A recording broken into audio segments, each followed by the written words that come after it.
কি করছো? কে? কি করছো? তুমি কে যে তোমাকে বলতে হবে আমি কি করছি? না, এমনি, মানে তুমি এই মুহূর্তে যা করতে যাচ্ছিলে তা কি ঠিক কাজ? ঠিক বেঠিক বিচার করার সময় আমার কাছে নেই।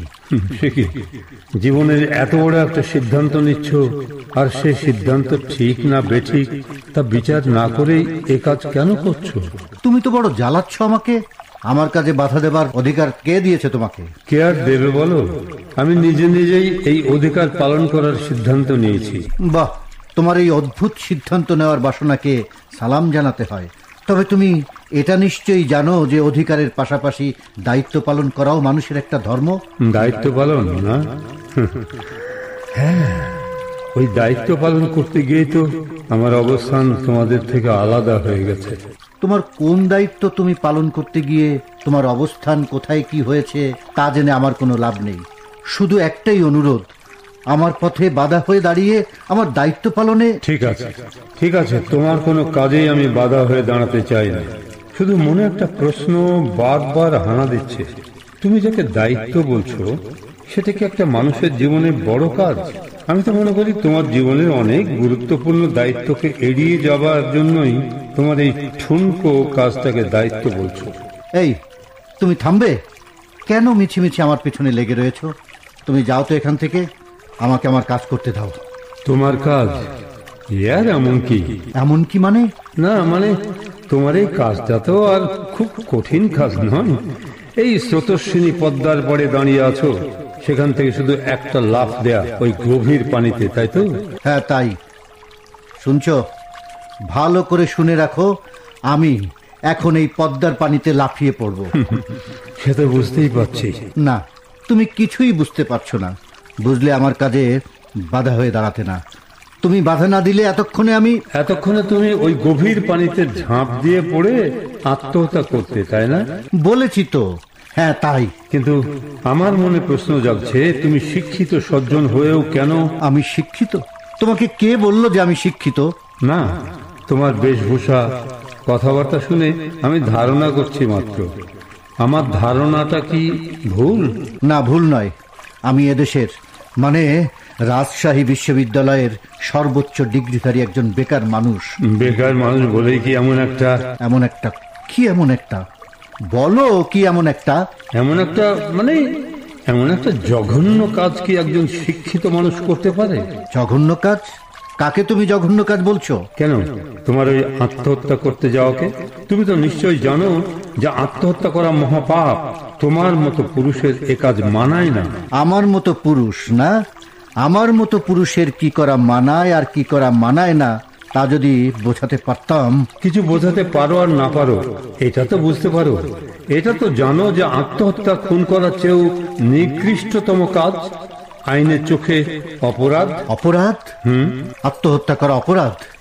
আর যে কারণে আত্মহত্যা করতে যাওয়া, সেসব সমস্যার সমাধান করতে না পারা অপরাধ নয়? আমি তো সেই অপরাধে অপরাধী।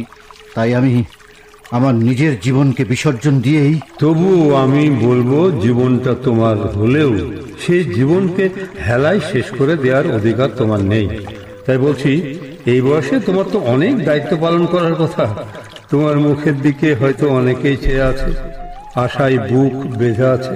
কখন তুমি তাদের বিষণ্ণ মুখে একটু হাসি ফোটাবে?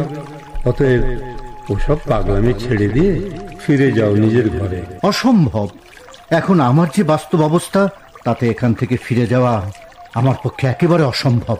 অসম্ভব হতে পারে, কিন্তু অবাস্তব নয়। কি সব উল্টো পাল্টা বলছো? তোমার এই সব উদ্ভট কাণ্ড কারখানার কারণেই আমি হয়তো উল্টো পাল্টা বলছি।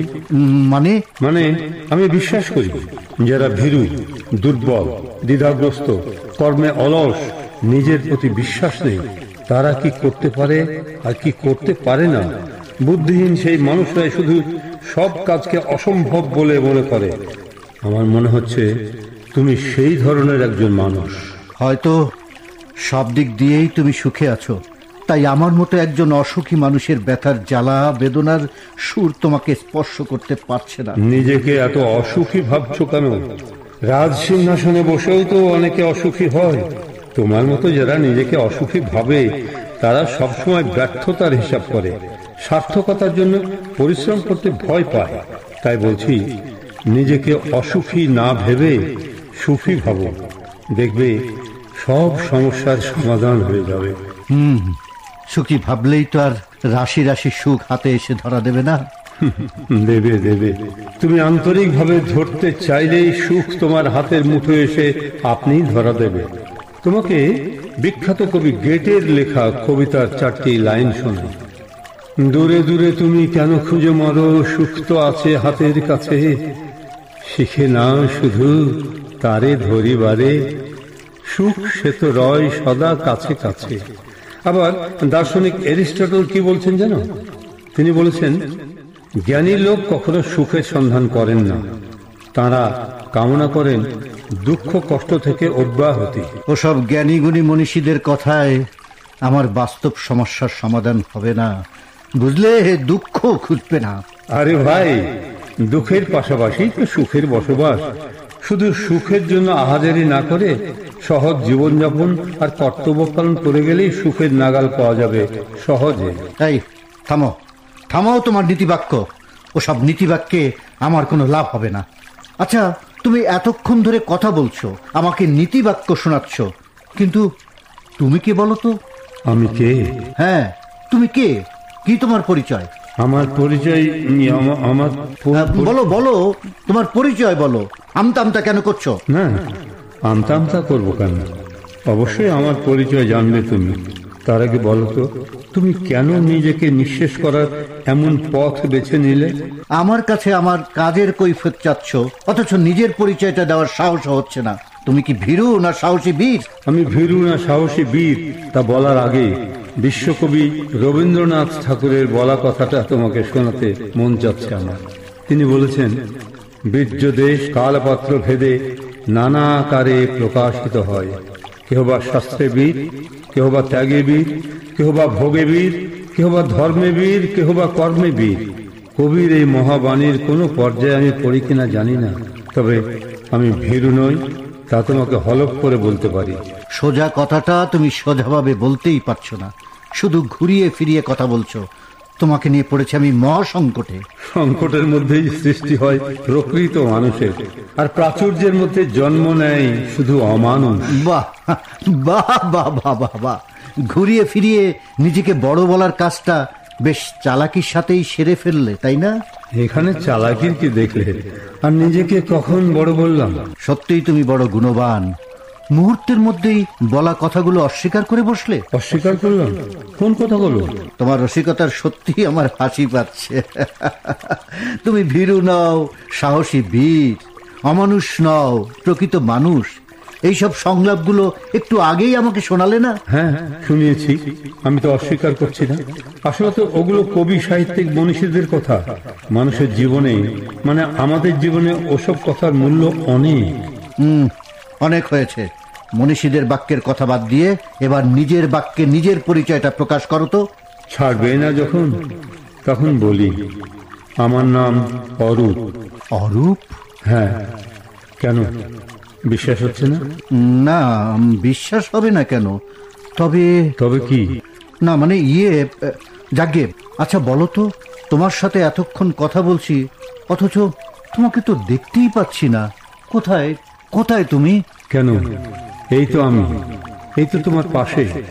তুমি পদ্মা পাড়ের যে জায়গাটাতে দাঁড়িয়ে আছো, তার পূবে পশ্চিমে একবার তাকিয়ে দেখো। সেই চাঁপাইনবাবগঞ্জ পার হয়ে গোদাগাড়ি, হাড়ুপুর, কোটকাচারি, দরগাপাড়া, বড়কুঠি, ফুতকিপাড়া, পাচানি, পঞ্চবটি, বোসপাড়া, রানীনগর, তালাইমারি, সাতবাড়িয়া, তারপর তোমার পায়ের কাছের মাটি ছুঁয়ে শ্যামপুর, ইসবপুর, আলাইপুর, আরো কত পলিমাটির বন্দর শহর পার হয়ে প্রমত্তা পদ্মার পানি চলে যাচ্ছে সমুদ্রের টানে। আমি ওই পানির সাথে মিশে চলার পথে তোমাকে দেখে থমকে দাঁড়ালাম। তুমি নিজেকে পদ্মার বুকে বিসর্জন দিতে যাচ্ছ দেখে কষ্ট পেয়ে প্রশ্ন করলাম, কি করছো? এইসব হেয়ালি বাদ দিয়ে বলো তুমি কোথায়? তোমাকে দেখতে পাচ্ছি না, শুধু কথা শুনছি তোমার। বলো কোথায় তুমি? আমি তোমার পাশেই আছি, অথচ তুমি দেখতে পাচ্ছ না। এটাই তো আমার দুঃখ, এটাই তো আমার কষ্ট। যাক, আমাকে দেখতে না পেলেও এই সুন্দর পৃথিবীকে দুচোখ ভরে দেখছো, এর প্রকৃতির ছোঁয়ায় তুমি আনন্দ উপভোগ করছো, এটাই তো কত সুখের, তাই না? এই আবার শুরু করলে ঘুরিয়ে পেঁচিয়ে কথা বলা। সোজাভাবে আমার কথাটার উত্তর দিলে দাও, না হলে এখান থেকে যাও। আমার কাছে বাধা দিও না আর। ঠিক আছে, দেব না বাধা তোমার কাজে। আমার নামটা তো জেনেছো, এখন যাবার আগে তোমার পরিচয়টা জেনে যায়। আমার নাম সবুজ, শুনলে তো? এবার যাও, আমাকে আর বিরক্ত করো না। হ্যাঁ, যাবার আগে একটা কষ্ট মনে নিয়ে যেতে হচ্ছে। কিসের কষ্ট? না মানে, এত সুন্দর পৃথিবীটা ছেড়ে যাবার আগে আরেকবার ভেবে দেখো না, তোমার সুন্দর জীবনটা নিয়ে আবার নিজ সংসারে ফিরে যাওয়া যায় কিনা। কাকে তুমি সুন্দর পৃথিবী বলছো অরূপ? এটা হচ্ছে জ্বালা ধরা পৃথিবী। এই পৃথিবীর পথে পথে শুধু জ্বালা আর জ্বালা, কোথাও শান্তি নেই। কে বলে শান্তি নেই পৃথিবীতে? আছে, শান্তি আছে। পৃথিবীর রূপ, রস, গন্ধ, সুখ, আনন্দ এসব ভোগ করব বলে যখন নিজেকে প্রস্তুত করছিলাম, ঠিক তখনই শত্রুর ছোড়া বুলেটটা বুকে এসে লাগলো। বিচ্ছিন্ন হয়ে গেলাম তোমাদের রঙিন পৃথিবীর আলোর রাজ্য থেকে, হয়ে গেলাম অন্ধকারের বাসিন্দা। তার মানে তুমি মরে গেছো? হ্যাঁ, মরে গেছি, কিন্তু আত্মার তো মৃত্যু নেই। তাই তুমি নিজে মৃত হয়ে তোমার সাথী হতে আমাকে বাধা দিচ্ছ কেন? এই সবুজ, সরে এসো, সরে এসো। তোমার পায়ের নিচে ফাটল ধরেছে, এখনই পাটটা ভেঙে পড়বে, তুমিও স্রোতের মধ্যে পড়ে হারিয়ে যাবে। আমি হারিয়ে গেলে তোমার কি? আমার আর কি, আমার কিছু না। এই কিছুক্ষণ সময়ে তোমার সাথে আলাপ করে কথা বলে একটা বন্ধু বন্ধু ভাব হয়ে গেছে না, তাই তোমার ক্ষতি হলে আমার। থাক, আর বন্ধু ফলাতে হবে না। আমার ক্ষতির কথা তোমার না ভাবলেও চলবে। কি বলছো অবুঝের মতো? আমার বন্ধুর ক্ষতি হবে আর আমি ভাববো না? তুমি হয়তো ভাবছো আমি তোমার কাজে বাধা দিচ্ছি, তোমার দোষ ধরছি। আমি কি করে তোমার বন্ধু হব, তাই তো? হ্যাঁ তাই। যে তোমার দোষ ধরে, তোমাকে খারাপ পথে যাওয়া থেকে বাধা দেয়, সেই তো তোমার প্রকৃত বন্ধু। তুমি বিপদে যাচ্ছ জেনেও যে তোমার তারিফ করে, বাধা দেয় না, সে কিন্তু তোমার দুশ্মন। সবুজ, আমি তোমার দুশ্মন হতে চাই না, চাই বন্ধু হতে। তোমার সাথে আমার বন্ধুত্ব কি করে হবে? তুমি এক জগতের, আমি ভিন্ন জগতের। তোমার উপর তো আমার নির্ভর করা চলে না অরূপ। আমাকে বিশ্বাস করে দেখোই না, সত্যি আমি তোমার ভালো চাই, বিশ্বাস করো। বিশ্বাস? হ্যাঁ, বিশ্বাস। তুমি কি আমার বিয়ে করা পুরনো বউ, নাকি জমানো টাকা, না পুরনো পোশাক কুকুর যে তোমাকে বিশ্বাস করব? বাহ বাহ, চমৎকার। তুমিও দেখছি আমার মতোই মনীষীদের বলা কথা দিয়ে আমাকে ঘায়েল করার চেষ্টা করছো। তোমাকে ঘায়েল করার ইচ্ছা বা বাসনা কোনোটাই আমার নেই। দয়া করে তুমি এখান থেকে যাও। আমাকে তোমাকে তোমার কাজটা করতে দিই, তাই তো? হ্যাঁ তাই। বারবার বাধা দিয়ে আমাকে দিকভ্রষ্ট করো না তো। না, তোমাকে আর বাধা দেব না। তবে নদীতে ঝাঁপ দিয়ে মৃত্যুকে আলিঙ্গন করবে বলে তুমি আমাকে ভয় দেখাচ্ছ। পদ্মার পানিতে লাফ দিয়ে স্রোতের টানে হয় সোখপুর, মুক্তারপুর, আলাইপুর, দিয়ার খিদিরপুর, চরখিদিরপুর, নয় শরণদাসপুর, তার মানে যে কোনো একটা পুরের পাড়ে সাঁতরে গিয়ে উঠবে। তুমি আসলে সাঁতার জানো? না না, আমি সাঁতার জানি না। আমাকে তুমি বোকা বানাচ্ছ, তুমি সাঁতার জানো। আহা, কি পাগলের পাল্লায় পড়লাম। বলছি তো আমি সাঁতার জানি না। তুমি জানলে জানতে পারো, কিন্তু আমি জানি না। হ্যাঁ, সত্যি আমি সাঁতার জানি। জানো সবুজ, নদীর ওই পারে তাকিয়ে দেখো, সবুজ মাঠ দেখা যাচ্ছে, তাই না? ওই মাঠটা এখান থেকে খুব কাছে মনে হচ্ছে, কিন্তু আসলে এর দূরত্বটা 1 মাইলের কম হবে না। নদীর পানি থেকে চরের দূরত্ব কতখানি তা তুমি বসে বসে মাপো। আমি আমার কাজে যাই। আরে বাবা, এত অস্থির হও কেন? শোনোই না আমার কথাটা। আমি যখন স্কুলের ছাত্র ছিলাম, ধরো ক্লাস 7 কি 8-এ পড়ি, তখন আমরা কয়েক বন্ধু মিলে পদ্মার এই 1-1.5 মাইল পানি সাঁতরে ওপারে যেতাম। সেখানে তরমুজ, বাঙি, কাঁকড়, ক্ষীরা ইচ্ছা মতো পেট ভরে খেয়ে আবার সাঁতরে এপারে চলে আসতাম। ভাবছো গল্প না? হ্যাঁ, বিষয়টা গল্পের মতোই, কিন্তু সত্যি। চরাঞ্চলের মানুষগুলোর কি মমতা ভরা আদর, তা এখনো স্বপ্নের মতোই মনে হয়। কৃষকরা নিজেরাই তরমুজ, বাঙি, কাকড় ক্ষেত থেকে তুলে এনে আদর করে খাওয়াতো আমাদের। কোনোদিন কোনো দামের প্রশ্ন তুলতো না। আবার ফেরার সময় ক্ষেতের তরমুজের উপর আঙুলের টোকা দিয়ে একটা করে পাকা তরমুজ আমাদের সবাইকে দিয়ে দিত। আমরা তা পানির উপর ভাসিয়ে সাঁতরে এপারে ফিরে আসতাম। মাটির মানুষ, এই সাধারণ কৃষকদের কথা কি ভোলা যায়? যায় না। খুব মনে পড়ে তাদের কথা। কি সব অদ্ভুত গল্প সাজিয়ে আমাকে ভোলাচ্ছ বলতো? ভোলাচ্ছি না, আমার এই সুন্দর সোনার দেশের মহৎ প্রাণ মাটির মানুষগুলোর কথা বলছি। আরেকদিনের কথা বলি শোনো। আমরা কয়েকজন তরমুজ খেয়ে ফেরার পথে পানিতে নেমেছি। বেশ কিছু দূর হাঁটু পানি, কোমর পানি। আমরা পানি ভেঙে হাঁটছি, তখনও সাঁতারের কাছে পৌঁছাইনি। হঠাৎ দূরে দেখতে পেলাম স্রোতের টানে নারকেল গাছের ডালপালার মতো কি যেন ভেসে আসছে। আমরা বন্ধুরা খুব উত্তেজিত, ওই ডালটা আমাদের ধরতেই হবে। ডালটা ক্রমশ কাছে আসছে, আমরা তার দিকে এগিয়ে যাচ্ছি। খুব কাছে এসে আমাদের অস্তিত্ব বুঝতে পেরে নারকেলের ডালটা জীবন্ত হয়ে প্রচন্ডভাবে নড়ে উঠল। আর আমরা তা দেখে একটা জীবন্ত ঘড়িয়ালের হাত থেকে বাঁচার জন্য উল্টো দিকে ছুটে চলছি। কিন্তু সহজে কি পানির মধ্যে পা চলে? তবুও প্রাণ নিয়ে ভয়ে পানি ভেঙে ছুটছি আমরা। এক সময় তাকিয়ে দেখি কুমির সদৃশ্য ঘড়িয়ালটাও প্রাণ নিয়ে অন্যদিকে, মানে গভীর পানির দিকে ছুটে চলেছে। যেমন করে ছুটছে তোমার গল্পের স্রোত।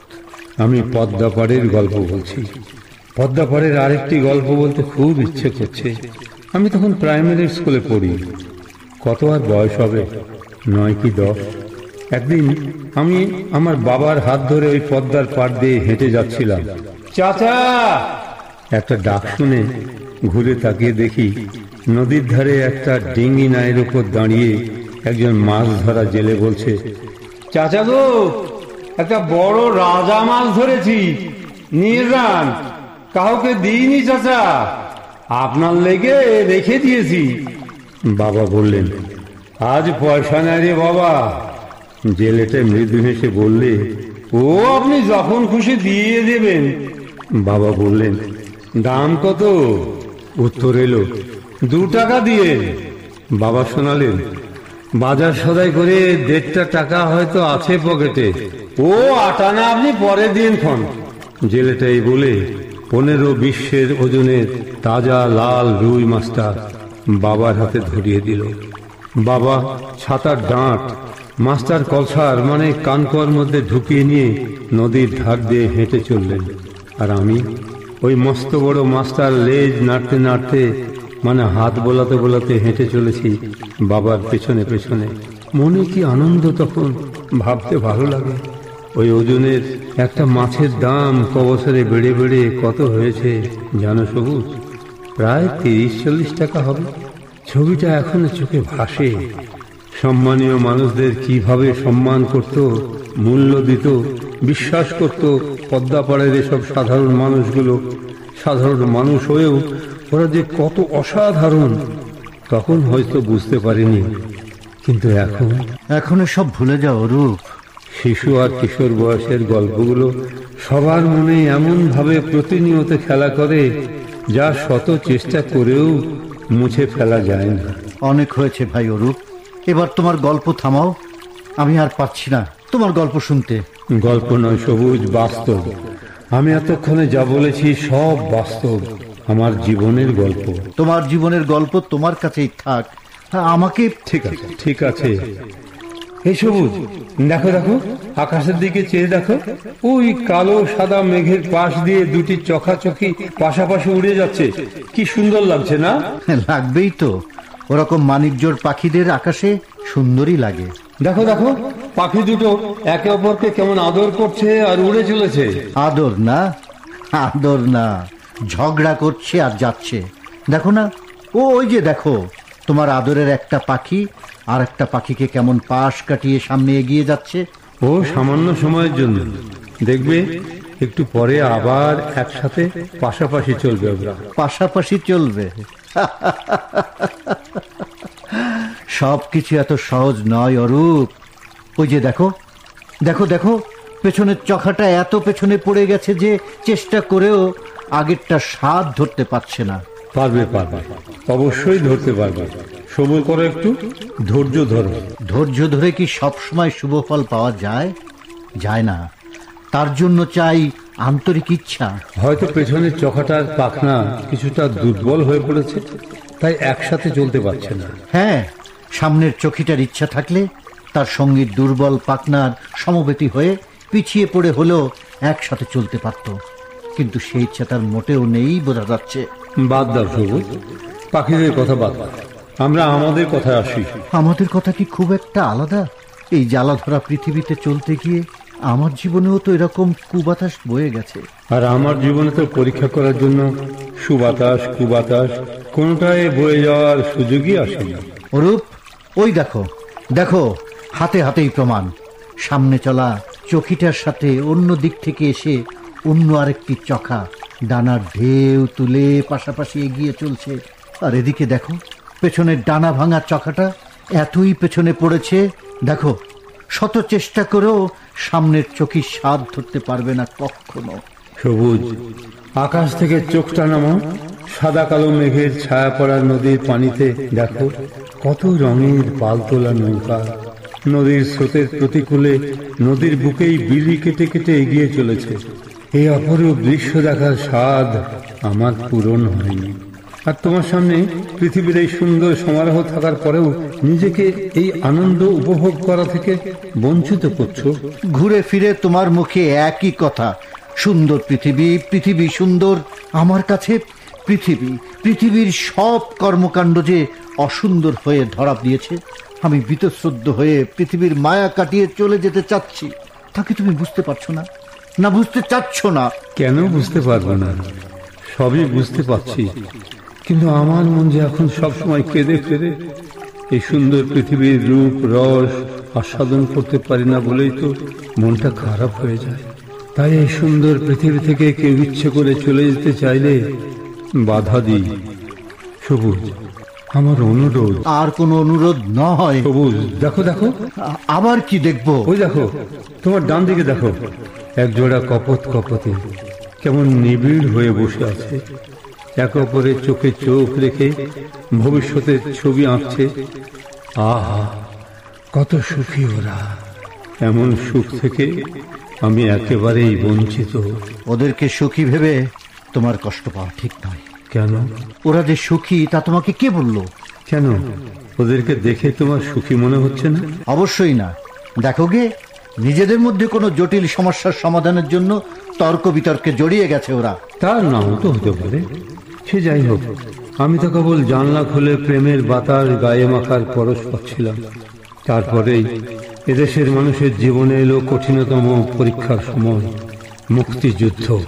আমি আমার মানসিক অপেক্ষায় থাকতে বলে দেশকে শত্রুর কবল থেকে মুক্ত করতে চলে গেলাম মুক্তিযুদ্ধে, কিন্তু জীবিত তো ফিরতে পারেনি।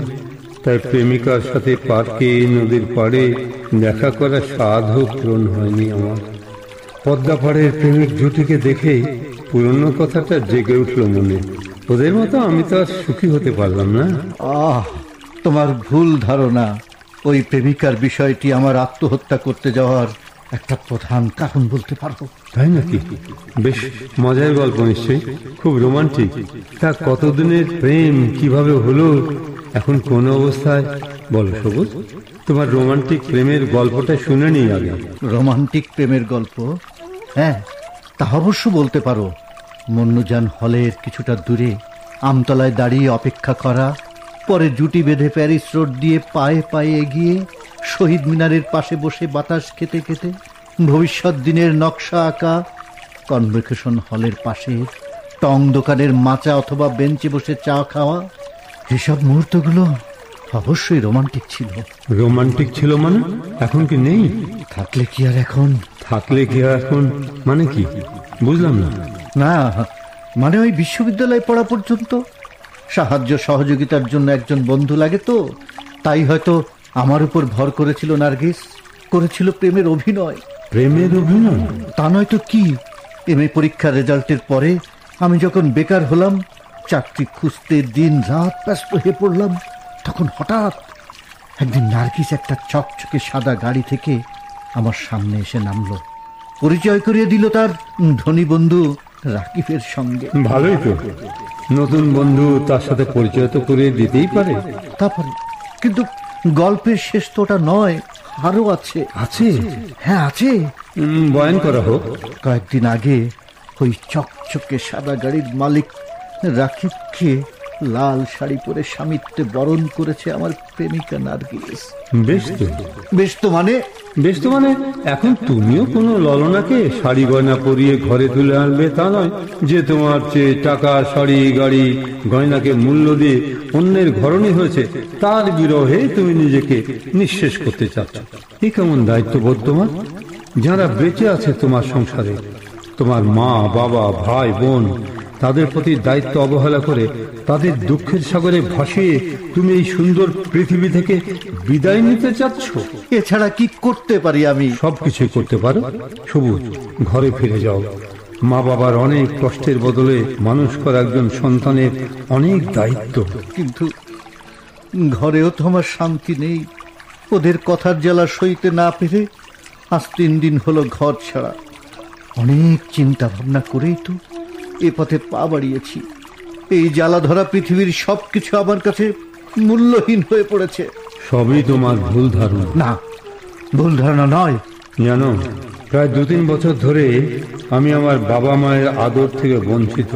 শুধু কি তাই, বাবা মার স্বাদ, আহ্লাদ, আশা পূরণ করতে পারছি না আমি। কে বলল তুমি কিছুই পূরণ করতে পারছো না? তুমি মুক্তিযোদ্ধা, তুমি তো সারা বাংলাদেশের মানুষের মায়ের সম্মান রেখেছ। মাতৃভূমি গড়িয়াসী মাকে রক্ষা করতে নিজের প্রাণ দিয়েছ। তুমি তো তোমার মায়ের শ্রেষ্ঠ সন্তান। ঠিকই বলেছ, কিন্তু তবু বুঝলে সবুজ, তবুও গর্ভধারিণী মায়ের কথা মনে হলেই প্রাণ আনচান করে ওঠে। মাকে দেখার জন্য, মায়ের আদর পাওয়ার জন্য ছুটে যায় মায়ের কাছে, কিন্তু মা তো আমাকে চিনতে পারে না। আমার দেহ নাই বলে দেখতেও পাই না। মা আমার জন্য শুধু কাঁদে, কেঁদে কেঁদে হয়তো চোখ দুটো অন্ধ করে ফেলেছে। আর আমার কান্না তো বাতাসে ভেসে ভেসে একসময় মেঘ হয়, আবার বৃষ্টি হয়ে ঝরে পড়ে। প্রকৃতির কি বিচিত্র নিয়ম। আচ্ছা, তুমি তো... আমার কথা আর কি বলবো? আমার মাকে, ছোট বোনটাকে পেট ভরে দুমুঠো খাবার দিতে না পারায় সে যে কি কষ্ট তোমাকে বোঝাতে পারবো না। তাই বলে কি তুমি আত্মহননের পথ বেছে নেবে? আরে চাকরি না পাও, ছোটখাটো ব্যবসা করো, মুটেগিরি করো, গরু ছাগলের খামার করো। ওই যে দেখো, পদ্মার বুকে জেলেরা জীবিকার জন্য মাছ মারছে, জাল টানছে, তুমিও তাই করো। মুখে অনেক কিছুই বলা যায় অরূপ, কিন্তু বাস্তবে ওসব করা বড়ই কঠিন। তুমি কি ভীরু, কাপুরুষ যে ওসব করতে বাঁধবে তোমার? শোনো, জীবিকার জন্য কোনো সৎ কাজই ছোট নয়। এসব কথা বলার সুযোগ তো তোমার অনেক। তোমাকে তো আর আমার মতো এই কাঁটা বিছানো পৃথিবীতে হেঁটে বেড়াতে হয় না। আবার তুমি সুন্দর পৃথিবীটাকে কাঁটা বিছানো বলছো? ঠিক আছে, আমার দেখা জটিল অশান্তি ভরা আর তোমার দেখা সুন্দর শান্তিময় এই ধরাকে আমি ধরে রাখতে চাই না। আর এখানে বেশিক্ষণ থাকতেও চাই না। শুধু এই মুহূর্তে আমার আন্তরিক অনুরোধ, তুমি আর আমাকে বাধা দিও না। এত কিছু বলার পরেও তুমি তোমার মত পাল্টাবে না? না, আমি আমার সিদ্ধান্তে অটল। দেখো, আরেকবার ভেবে দেখো সবুজ। ভাবাভাবির কিছু নেই অরূপ। বন্ধু আমার। বন্ধুই যখন বললে, তখন একটা অনুরোধ রাখবে আমার। তোমার অনুরোধ তো আমাকে বাধা দেওয়া। না না, বাধা দেওয়া না, আমার প্রাণের একটা আকুতি মাত্র। ঠিক আছে, বলো। আমার মাকে সশরীরে একবার দেখতে চাই। কে বারণ করেছে তোমাকে? যাও না, মায়ের আদরের ছেলে, মাকে দেখে এসো। যাও যাও। তোমার সাহায্য ছাড়া তো আমি যেতে পারবো না। কি অদ্ভুত কথা! তোমাকে সাহায্য করব কি করে? তোমার কথা শুনছি ঠিকই, কিন্তু তোমাকে তো দেখতে পাচ্ছি না। তুমি অশরীরী আত্মা, তোমার তো কোনো শরীরই নেই। হ্যাঁ, শরীর। তোমার শরীর দিয়ে আমাকে সাহায্য করো। আমার মাকে আমি পায়ে হেঁটে গিয়ে তার পা ধরে সালাম করে সামনে দাঁড়াবো। কি প্ল্যানটা ভালো না? খুব খুব খুব ভালো, কিন্তু আমার শরীর দিয়ে তোমাকে সাহায্য করব কিভাবে? বোকা ছেলে, বুঝলে না? না, আমার এত অনুরোধ সত্ত্বেও তুমি যখন মানলেই না আমার কথা, তখন তোমার শরীরটা আমি কাজে লাগাই। পাগলের মতো কি সবা বলতে বকছো? আমার মাথায় কিছুই ঢুকছে না। সোজা কথাটা বুঝলে না? না না না, তুমি বলেছো তুমি সাঁতার জানো না। ঠিকই বলেছি। এটাও ঠিক যে পদ্মার বুকে ঝাঁপিয়ে পড়ার পরেই তোমার দেহ থেকে প্রাণটা বেরিয়ে যাবে, তুমি হয়ে যাবে দেহহীন আত্মা, তার মানে অশরীরী আত্মা। তখন তোমার প্রাণহীন দেহটা পড়ে রবে, আর কোনো কাজেই লাগবে না তোমার। তা কথাটা তুমি ঠিকই বলেছো, কিন্তু এতে তোমার লাভ কি? এটাই তো তোমাকে এতক্ষণ ধরে বোঝাবার চেষ্টা করছি। ধরো, নদীতে ঝাঁপ দেওয়ার পরে তোমার দেহটা পানির মধ্যে আর আত্মাটা পানির উপরে শূন্যে ভাসছে। হবে হয়তো। হবে হয়তো নয়, তাই হবে। সেই জন্যই বলছি, তোমার শূন্য দেহটা আমাকে দেবে, এই অঙ্গীকার করো। ও অঙ্গীকারের কি আছে? তুমি নিয়ে নাও আমার দেহটা। বাঁচালে আমাকে সবুজ, বাঁচালে। তবে তুমি আরেকবার ভেবে দেখো, করবে পানিতে যাবে না বাড়িতে যাবে? অরূপ, আবার তুমি বাঁকা পথে টানছো আমাকে। আমার সোজা পথ হলো এই খরস্রোতা পদ্মা।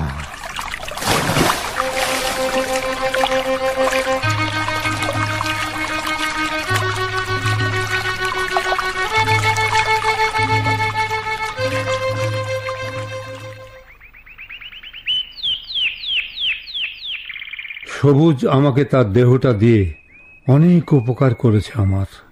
এই তো পায়ে হেঁটেই বাড়ির কাছে চলে এসেছি। আচ্ছা, মা কি করছে এখন? এখনো কি আমার কথা মনে করে কাঁদে, নাকি কাঁদতে কাঁদতে পাথর হয়ে গেছে সে? বাইরের দরজা খোলা, চুপি চুপি ঢুকে দেখি তো মা কি করছে। ওই তো আম গাছতলায় একটা চেয়ারে মা আমার বসে আছে। আম গাছটা তেমনি আছে উঠানের মাঝখানে। গাছে এত মুকুল ধরেছে, এবার আমের ফলন ভালোই হবে মনে হচ্ছে। যাই, একেবারে কাছে গিয়ে মাকে ডাকি। মা! কে কে ডাকলো? আমার অরূপের মতো গলা। মা, আমি তোমার অরূপ। মা, কি বলছো তুমি ছেলে? তোমার কণ্ঠ আমার অরূপের মতো হলেও তোমার চেহারা বলছে তুমি আমার অরূপ নও, তুমি অন্য কেউ। মা গো, সত্যি আমি তোমার অরূপ গো মা। কেন মিথ্যে বলছো বাছা? আমার অরূপ তো যুদ্ধে গিয়েছিল, আর ফিরে আসেনি। যুদ্ধ শেষে আসতে পারিনি মা, একটু দেরি হলেও তো এসেছি। আমাকে তোমার কোলে টেনে নেবে না মা? আদর করবে না আগের মতো?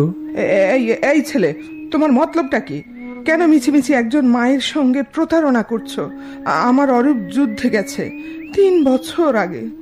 যাবার সময় আমার পা ছুঁয়ে বলেছিল, মা, আমি দেশ মাকে মুক্ত করতে যুদ্ধে যাচ্ছি। মায়ের মলিন মুখে হাসি না ফোটানো পর্যন্ত আমি ফিরব না মা। আমার আসতে দেরি হলে এই আম গাছের নিচে বসে অপেক্ষা করো। আমরা ঠিকই জয়ী হয়ে ফিরে আসবো মা। থামো থামো, নিশ্চয় তুমি আমার ছেলে অরূপের কাছে কথাগুলো শুনেছ। আমার সঙ্গে প্রতারণা করে কিছু হাতিয়ে নেবার জন্য না? মা গো, সত্যি বলছি মা, আমি তোমার অরূপ। মায়ের সাথে কি সন্তান প্রতারণা করতে পারে? পারে। আধুনিক যুগের ছেলেরা সব পারে। এই শোনো, অরূপের বাবার আসার সময় হয়ে গেছে। তুমি এখান থেকে ভাগো, না হলে একটা হুলস্থুল কাণ্ড ঘটবে। যাও, তুমি আমার বাড়ি থেকে বেরিয়ে যাও। আমাকে তাড়িয়ে দিও না মা, তোমার ছেলেকে তুমি চিনতে পারছো না। এই জ্বালা আমি কি করে সইব মা? মা করো না তো, অন্য কোথাও গিয়ে মা করো। তোমার ছলছাতুরিতে আমি ভুলবো না। যাও, ভালো ভালো বেরিয়ে যাও। তা না হলে আমার হাতের এই লাঠিটা তোমার পিঠে পড়বে। ভুলে যেও না, আমি মুক্তিযোদ্ধা অরূপের মা খাদিজা বেগম। যাচ্ছি মা। আমি অরূপ, কিন্তু সবুজের দেহ নিয়ে তোমার সামনে আসা ঠিক হয়নি মা।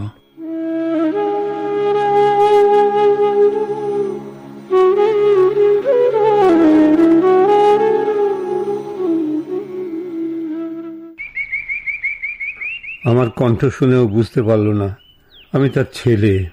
কিন্তু মনিকা, আমার প্রিয় মনিকা নিশ্চয় চিনতে পারবে। সে তো আমার কণ্ঠকে ভালোবেসেই আমাকে ভালোবেসেছিল। এই তো মনিকাদের বাড়ি।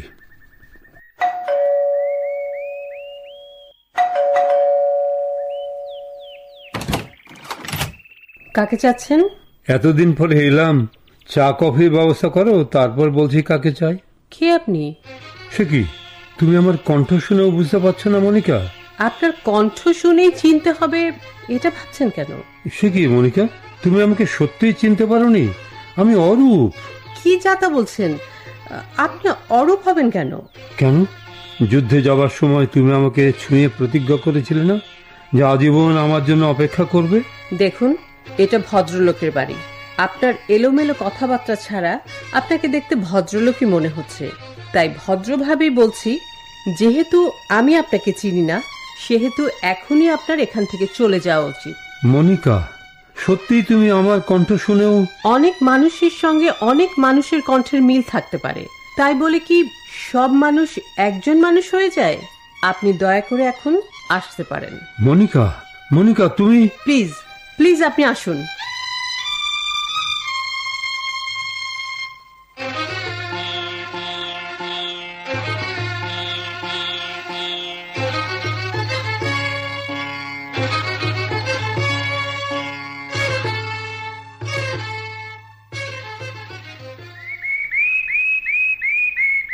সবচেয়ে কাছের, সবচেয়ে আপন দুজন মানুষ আমাকে চিনতে পারলো না, বুঝতে পারলো না।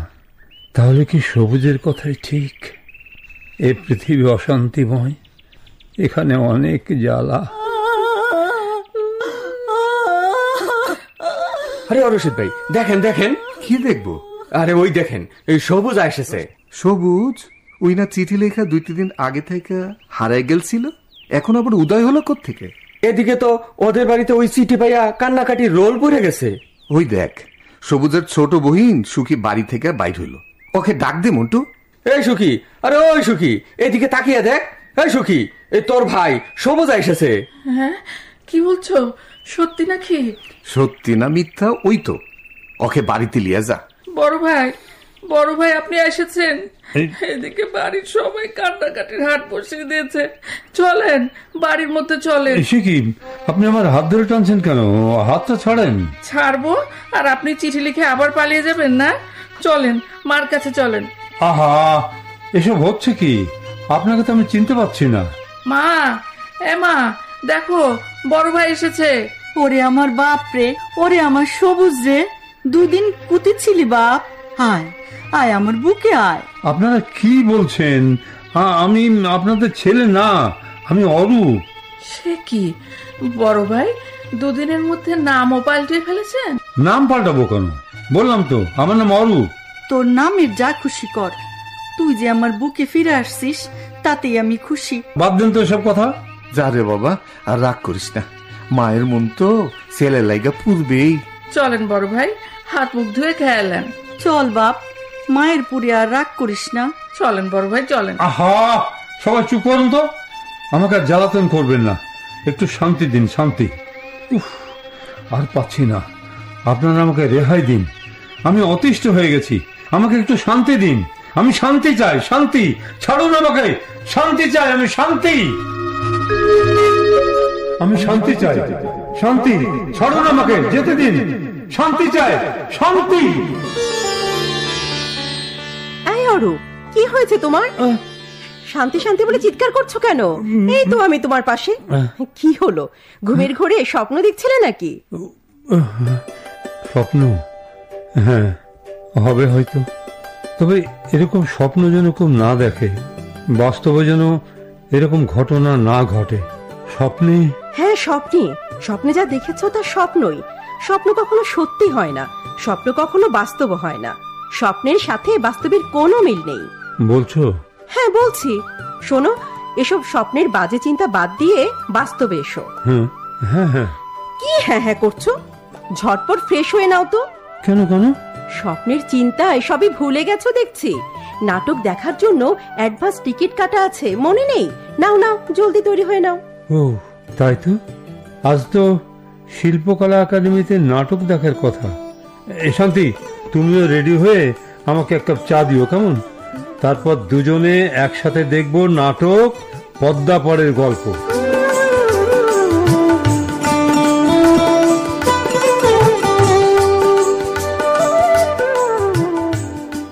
এতক্ষণ আব্দুল আজিজ রচিত পদ্মা পাড়ের গল্প।